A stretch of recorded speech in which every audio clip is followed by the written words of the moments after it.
Assalamualaikum warahmatullahi wabarakatuh. Berikut adalah materi presentasi kami, Dasar Teknologi Informasi dan Sejarah Komputer. Di sini adalah nama-nama kelompok kami. Kami dari kelompok 1 dan saya sendiri adalah Aryono Prihandito. Table of Content 1. Dasar Teknologi Informasi. 2. Sejarah Komputer. Dasar Teknologi Informasi. Pendahuluan, sistem teknologi informasi telah berkembang dengan sangat pesatnya. Jika diamati, setiap satu dekade terjadi perkembangan yang cukup signifikan dari sistem teknologi informasi. Dimulai dari era akuntansi pada tahun 1950, beranjak ke era operasional mulai tahun 1960. Ke era informasi mulai tahun 1970, menuju ke era jejaring dimulai tahun 1980. Sampai ke era jejaring global dimulai tahun 1990. Sistem teknologi informasi telah banyak sekali mengalami perubahan-perubahan. Perkembangan dari sistem teknologi informasi ini juga mau tidak mau menyebabkan perubahan-perubahan peran dari sistem teknologi informasi itu sendiri. Mulai dari perannya membantu operasi organisasi menjadi lebih efisien sampai ke perannya sebagai alat memenangkan kompetisi. Perkembangan ini juga menyebabkan perubahan-perubahan peran manajer di dalam organisasi. Konsep dasar. Pemahaman konsep dasar sistem sangat penting karena sistem teknologi informasi itu pada dasarnya adalah suatu sistem. Pemahaman konsep selanjutnya yang tidak kalah pentingnya adalah pemahaman tentang konsep informasi karena informasi adalah produk dari sistem teknologi informasi. Konsep yang tidak kalah pentingnya adalah pemahaman tentang komponen-komponen yang membentuk sistem teknologi informasi itu. Ketidakmampuan mengidentifikasikan dan memahami komponen-komponen ini akan mengakibatkan sistem teknologi informasi yang dibuat tidak dapat mencapai tujuannya. Pemahaman konsep sistem teknologi informasi dan komponen-komponennya akan sangat membantu di dalam penerapan sistem-sistem teknologi informasi yang berbeda. Aplikasinya seperti misalnya sistem informasi akuntansi, sistem informasi pemasaran, sistem informasi sumber daya manusia, sistem informasi produksi, sistem informasi keuangan, dan lain sebagainya. Berikut adalah perkembangan sistem informasi yang akan dijelaskan oleh teman saya. Baiklah, saya Agus Sakti Pratama akan melanjutkan materi yang telah dibacakan oleh Aryono Prihandito tentang perkembangan sistem informasi. Perkembangan sistem teknologi informasi dimulai pada tahun 1964, yaitu pada saat IBM memperkenalkan MT atau ST, Magnetic Type Selectric Typewriter, yaitu mesin ketik elektronik yang dapat merekamkan ke pita magnetik.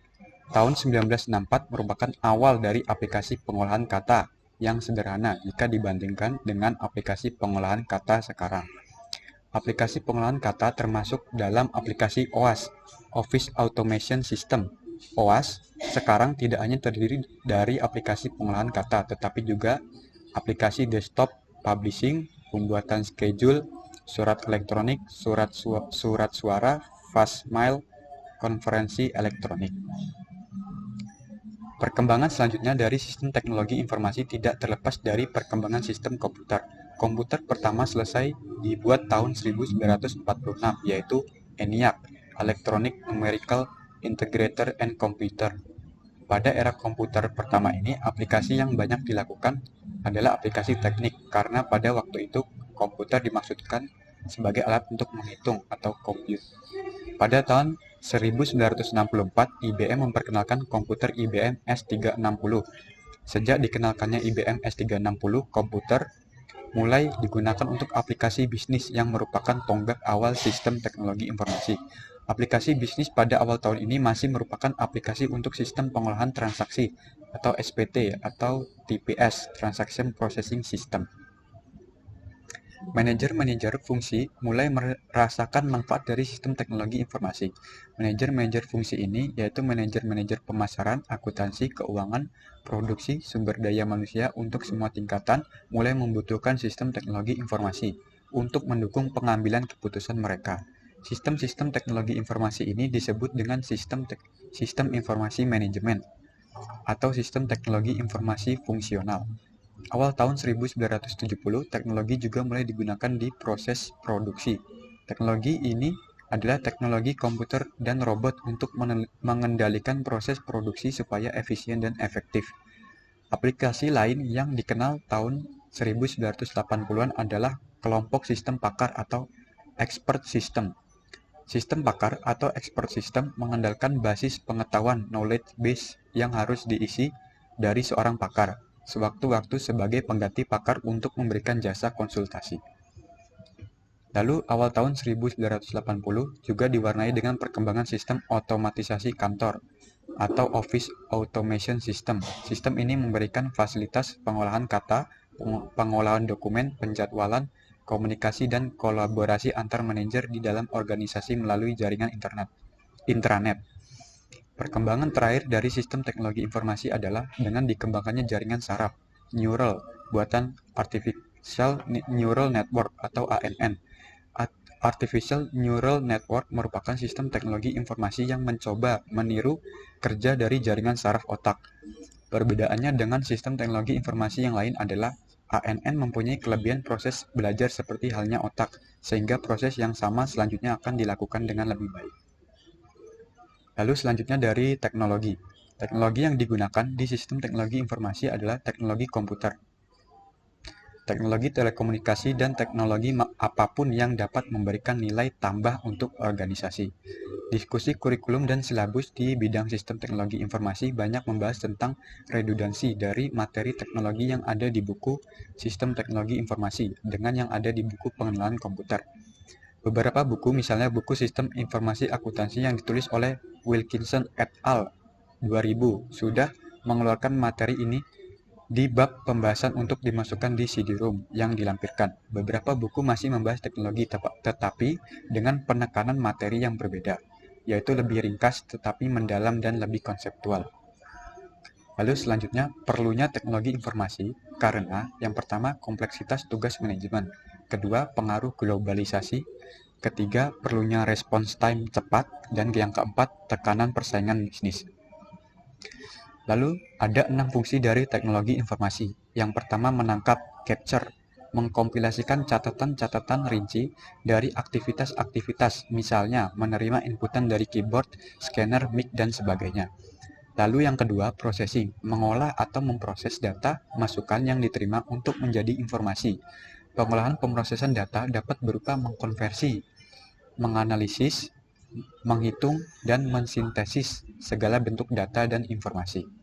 Data processing adalah memproses dan mengolah informasi, sedangkan information processing adalah suatu aktivitas komputer yang memproses dan mengolah suatu tipe atau bentuk dari informasi dan merubahnya menjadi tipe bentuk yang lain dari informasi. Lalu yang ketiga, multimedia system, suatu sistem komputer yang dapat memproses berbagai tipe atau bentuk dari informasi secara bersamaan atau simultan. Lalu ketiga, menghasilkan atau generating, menghasilkan atau mengorganisasikan informasi ke dalam bentuk yang berguna, misalnya laporan-laporan, tabel, grafik, dan sebagainya.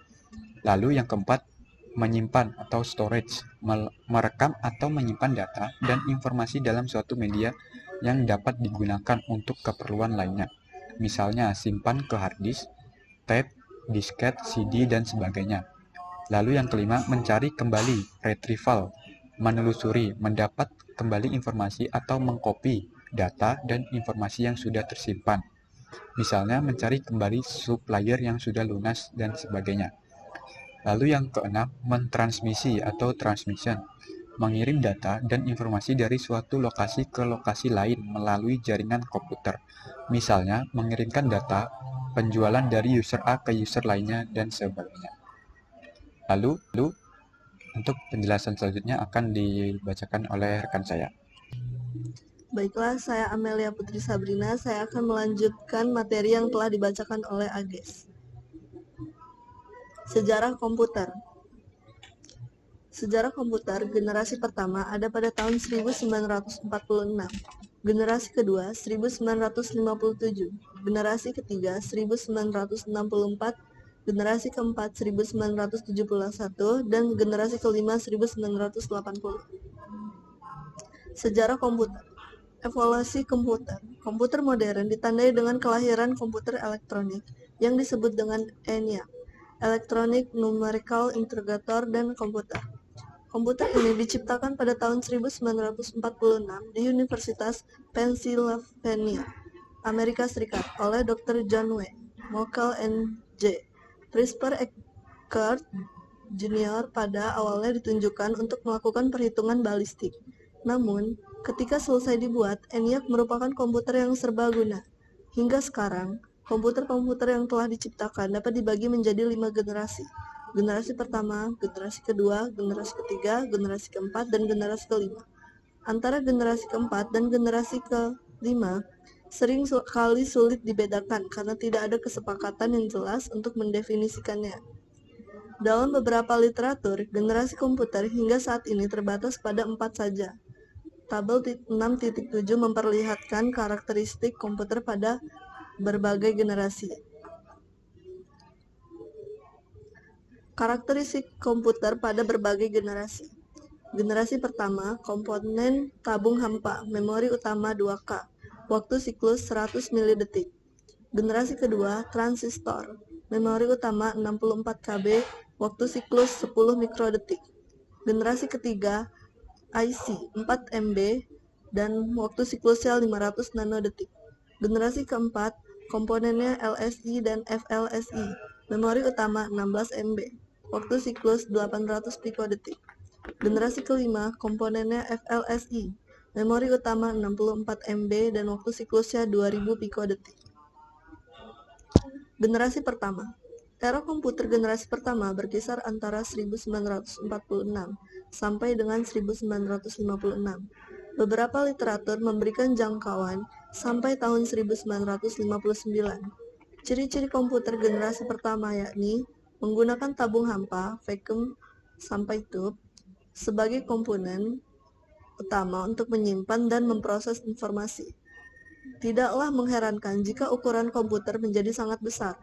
Tabung hampa tersusun atas filamen dan lempengan logam yang diletakkan dalam tabung ngelas. Komponen ini digunakan sebagai saklar hidup mati, yang digunakan untuk menggantikan saklar mekanis. Sekalipun saklar dengan tabung hampa bekerja lebih baik daripada saklar mekanis. Tabung hampa memiliki kelemahan dalam hal yang membutuhkan daya listrik yang besar dan menimbulkan panas. Generasi kedua. Masa komputer generasi kedua berkisar antara 1957 sampai dengan 1963.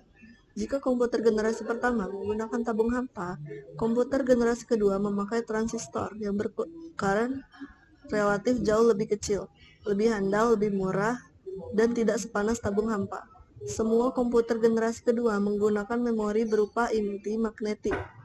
Peningkatan kemampuan komputer cukup pesat, dan komputer mulai digunakan secara luas untuk aplikasi sains dan bisnis. Contoh komputer yang termasuk dalam generasi ini yaitu CDC 1604, 3600, Ferranti Atlas, Honeywell 800, IBM seri 7000 dan IBM seri 1400, Philco 2000, RCA 302, 501, Univac 3, 1107. Baiklah, saya Lula Aulani akan melanjutkan materi yang dibacakan oleh Sabrina.